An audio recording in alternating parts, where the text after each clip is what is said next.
Hello and welcome to the first episode of SmallGame Adventures. I am Mootle, and today we're looking at Pixel Dungeon, which is a rogue type game available on Android. It's just been announced that it's now on Steam Greenlight, so we should be looking forward to having it on Steam soon, which is pretty exciting. We're going to be diving in the deep end a little bit with Pixel Dungeon today. We're going to be starting with the Warden. This is episode 1 of the Warden, depths 1 to 5. Now the Warden is a bit of a harder hero to play, so it's going to be fun to dive straight into it.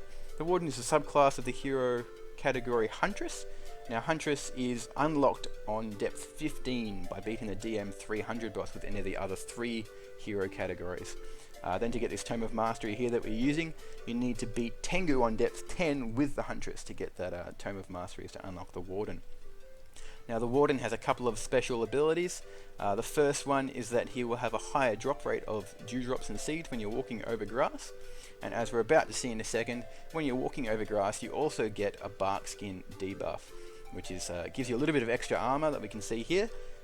Just makes him a little bit more survivable when he's walking over grass. So using that grass is really important for the Warden. Now the Huntress is a bit of a weaker character, that's why it's unlocked rather than the other categories which you have pre-existing. It starts with 15 health instead of 20. But she also gets a little bit of extra health from dewdrops when you use them. She also has the ability to sense enemies through grass, which is extremely, or walls, through walls as well, or doors. She can sense enemies 1 block away, which is very handy. Now the weapon of choice for the Warden is her boomerang, which is essentially an inexpendable ranged weapon, which is awesome. Right here we've just seen a marsupial rat through the grass here. So we're going to tuck down a food ration so that we can attack it from range. Now because of the Warden's low health, we want to try and avoid any face-on confrontations in this first depth where at all possible. Obviously there's going to be circumstances where you can't help it, but whenever possible try and use your boomerang to take out enemies from afar. Now, these marsupial rats are the only things you're going to encounter on depth 1. They have 8 HP, so they're pretty easy to kill, and they do between 1 and 5 attack damage.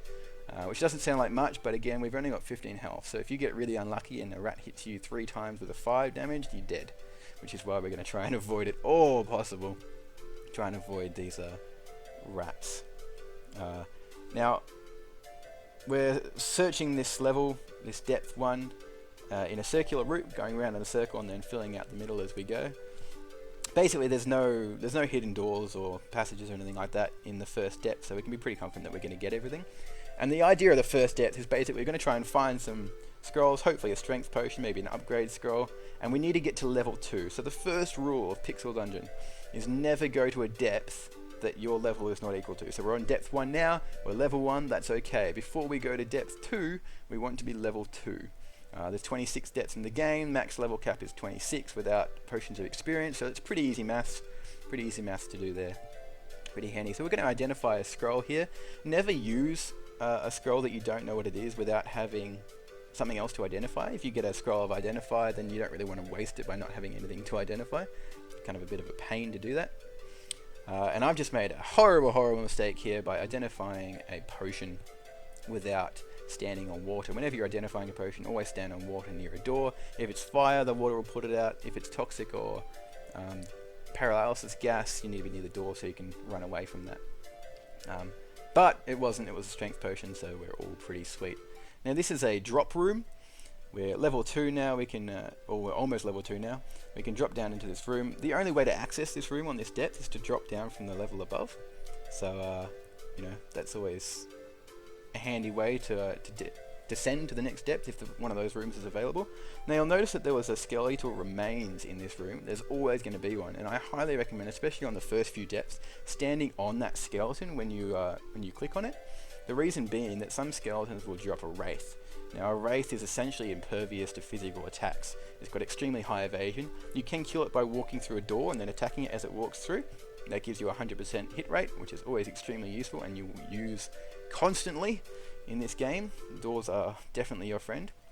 But that's one of the only ways to kill a wraith short of magic damage. Now if you're stuck in a room and the key for the room is underneath that wraith, you have serious problems and it's going to do a lot of damage to you. So standing on that skeleton will actually kill the wraith. It'll do damage to you, but it will kill the wraith before it has a chance to do any other damage to you. So you have a certain amount of damage it will do and you'll know that, but you won't be stuck in a closed room with a wraith.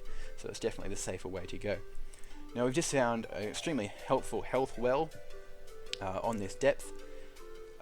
You can use that if you want. If you're struggling, use a health well, but you're better off saving them for your dew vial. Now your dew vial you'll pick up at some point, probably in the first 3 to 4 depths, and it's essentially a health potion that will activate when you die. You can fill it up with dewdrops if you want. It takes 10 dewdrops to fill up a dew vial, but you can also throw it on one of those health wells and it'll instantly charge it to full, which is extremely handy. They're definitely worth not wasting on just healing yourself. Very, very useful. Now on depth 2, we'll still be encountering a lot of rats. We can also encounter a Gnoll Scout, which has 12 health and does 2 to 5 attack damage. So not really any more attack damage, but does have a bit more health to kill. Be a bit more wary. We're still going to try and use our boomerang as much as possible, but don't be afraid of kiting through doors at this point. You've got a little bit more health now that you're level 2. Notice that when I throw the boomerang and miss the enemy, the boomerang will actually just hit the floor or a wall if the pathing is wrong. All those kind of things. Now in depth 2, we do have invisible doors, and I felt like here that the level was looking a little bit small, so a little bit of search, found an invisible door. That's really just intuition. You'll get a feel for how the random generator generates levels as you play the game. Sometimes he would just go, level's feeling a little bit small. You're still going to miss stuff. Without using a scroll of magic mapping, there's no surefire way of making sure that you've got everything and haven't missed anything. But you'll get a feel. You won't miss too much as long as you're paying attention to what's going on. Again, I've dropped my boomerang on some grass. That was a bit of a misclick on my behalf. But using a bomb, which is one of those fun new features that can stun and do some damage. Don't tend to use bombs too much, but they are fun. Probably good to save for bosses or dire circumstances. Now, we're going to probably talk a little bit about crisis management now. Right here, we've stepped on a monster trap, so we're going to pause this here. We've stepped on a monster trap. The worst thing you can possibly do when you get into a crisis is panic. The first thing I always recommend doing is open your inventory and just see what you've got. Obviously, we can't fight these 3 mobs. We're 100s, we don't have enough health, we're in trouble. We don't really have any items that are going to help us too much, so what we're going to do is we're going to make a beeline for this door.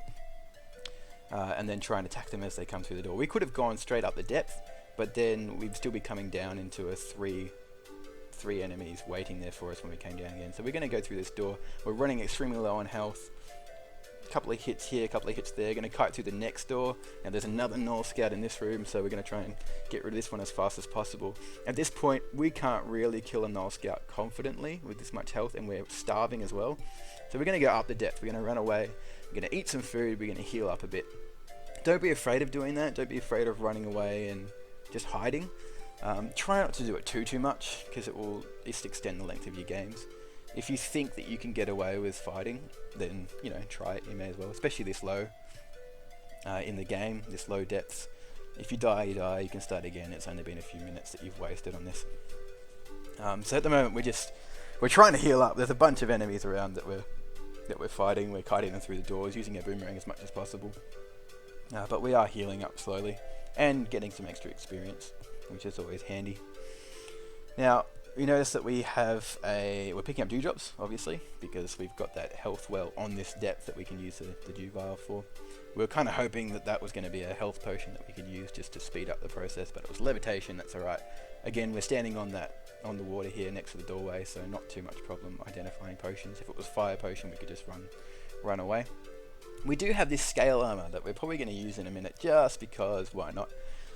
We don't know what it is. We don't know if it's cursed or not, but at this point, again, if it was cursed, we could probably just cut our losses and start again.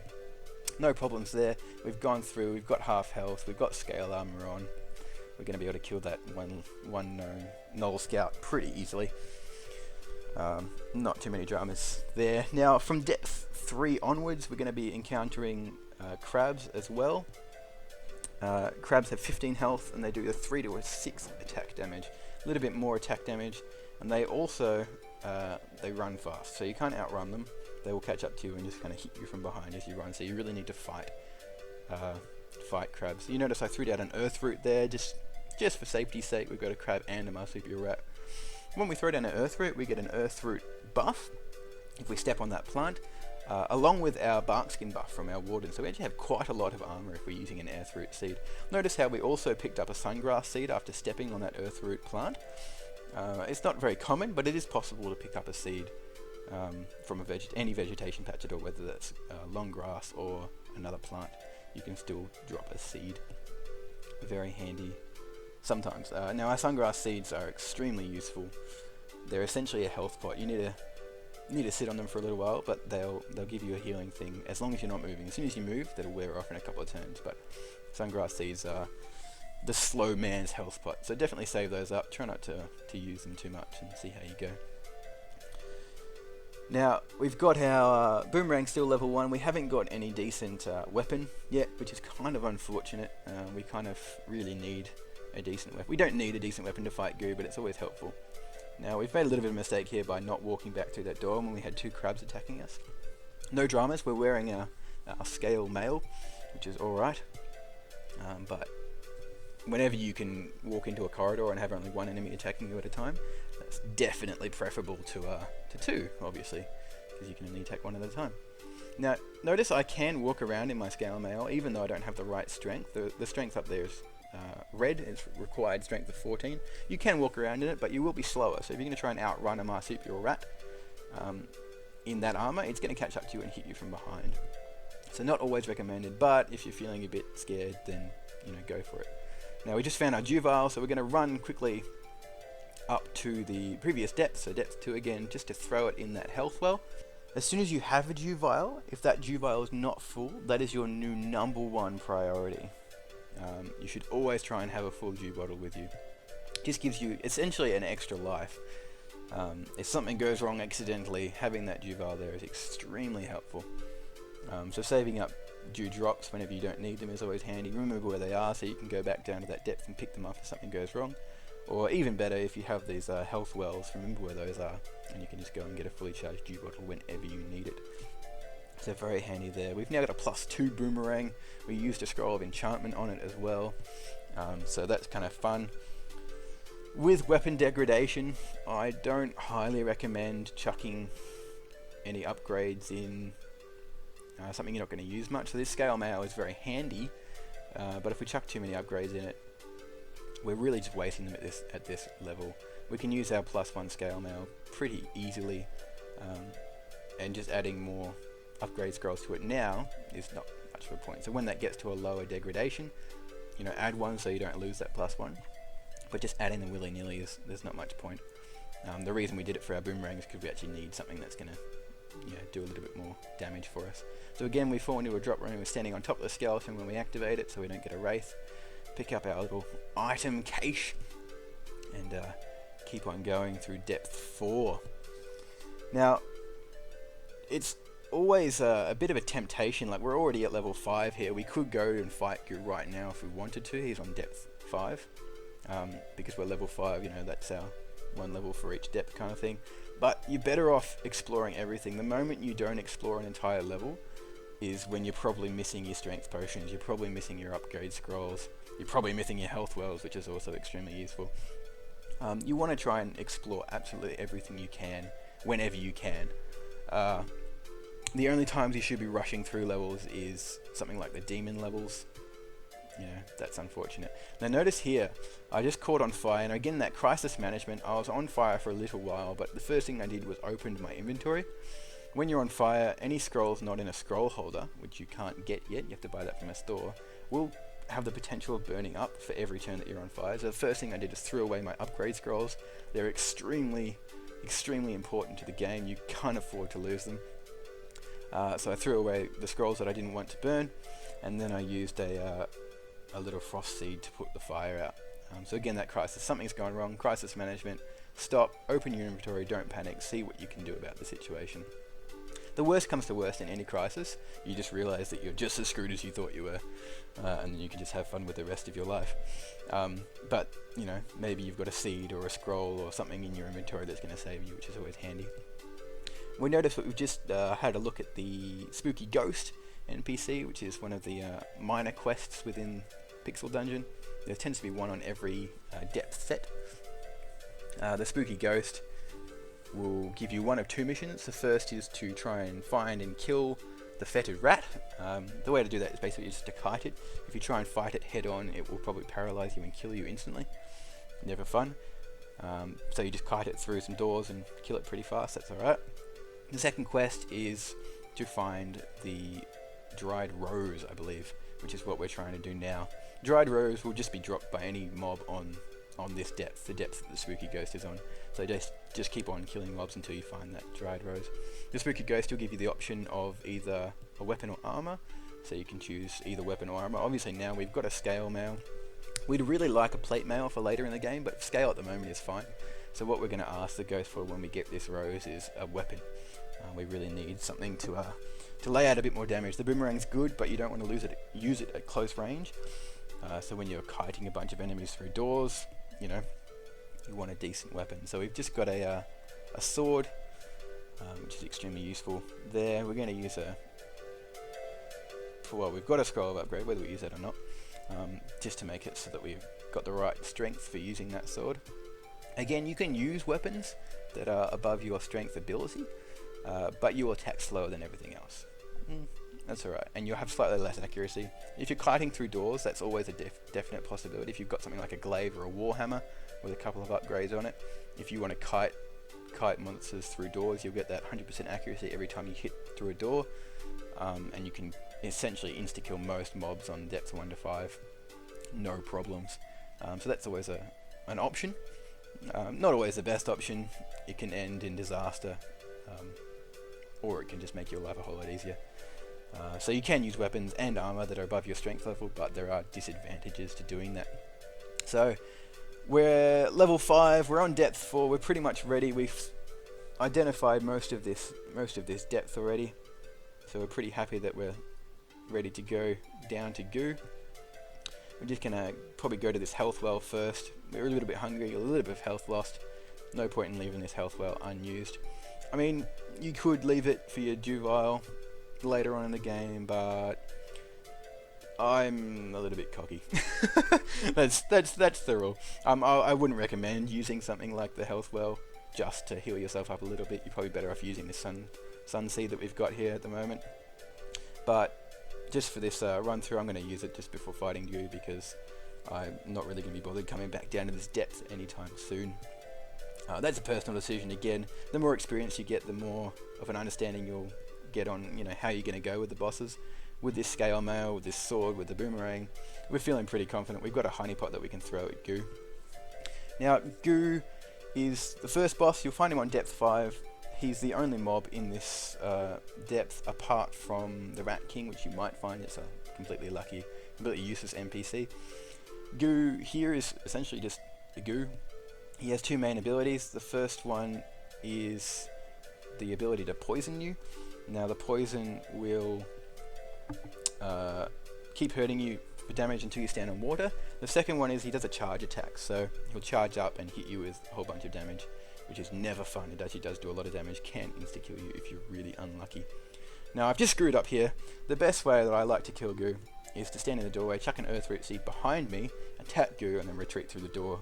You get that instant damage, so that 100% accuracy when he walks through the door, and then you're pretty set you're on an earth root. I screwed up there by walking the opposite way and then throwing down the earth root, but I had a honeypot with me, so chucking down that will do a bunch of damage to Goo.